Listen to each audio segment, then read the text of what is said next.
Banks around the world have been battered by the financial crisis, none more so than Royal Bank of Scotland in the UK.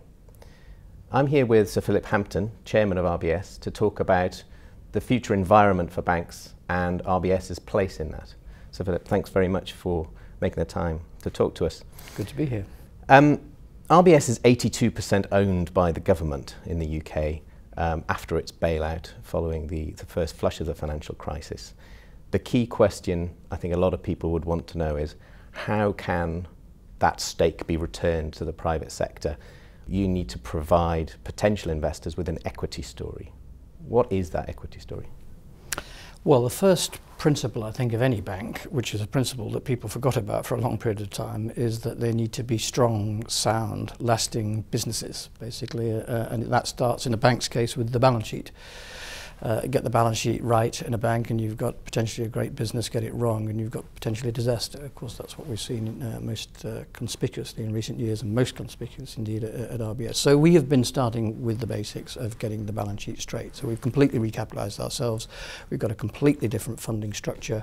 We've got a completely different level of liquidity to deal with any sort of potential storm that can come along, I hope.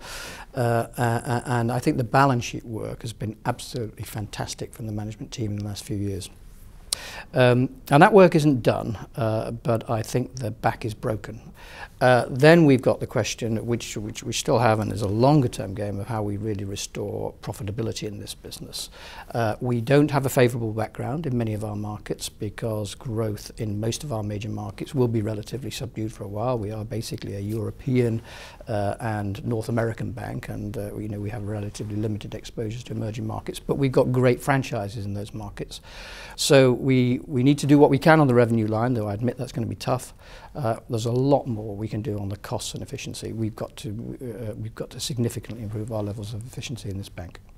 Cost-income ratios are the normal way to measure that type of efficiency in banks. Yours has arguably been going the wrong way, as of many banks, because income has been under so much pressure in the crisis. Where do you want to get to in terms of that cost-income ratio? I want to get a lot lower, basically. Our cost-income ratio, for instance, in our wholesale business went from 65 to 75% last year, as you say, largely because of income pressures in the wholesale markets. And we've got a whole array, obviously, of different cost-income ratios. But I don't think we are satisfied with any aspect of our costs and efficiency.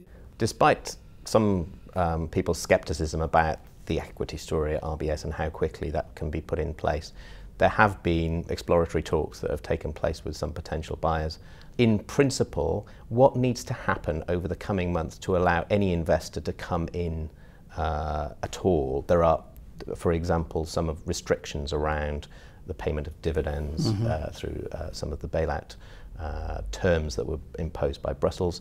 There's the asset protection scheme which is in place, which needs to be restructured, and maybe capital needs to be restructured as well. What are your priorities for?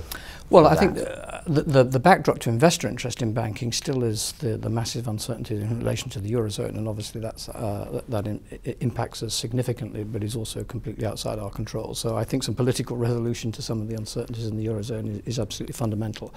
So far as the things that affect us more specifically are concerned, as you say, the asset protection scheme is very important. For us, this is now just negative to capital going forward. We paid the £2.5 billion minimum fee that we were obliged to pay.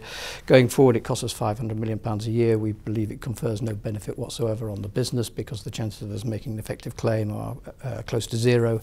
So all it does is erode the capital strength of the company going forward. And you want to come out of that by the autumn? We therefore want to terminate that obligation to pay what is now a useless premium of £500 million a year, and we're in discussions both with the Treasury and the FSA in order, whose approval is needed for this, in order to extricate ourselves from the APS regime. Will you be obliged to issue new capital instruments in order to offset the benefit of the APS? For example, there's a lot of talk around contingent convertibles, COCOs being the FSA's consent, as I say, is needed for us to exit APS, and I think they will want to make sure before they give that consent that our capital ratios are appropriate. I think that's just a practical reality. There's been a lot of talk around the balance of distributions to staff and to shareholders. We talked about the dividend and the lack of it at the moment, but Yep. at most banks this is a big topic. It's been behind what's become known as the shareholder spring.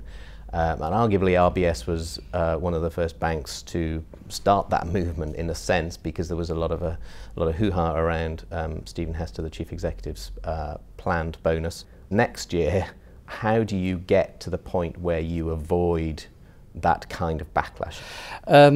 Next year, well, we'll have to see, how we perform and what levels of bonuses appear to be appropriate.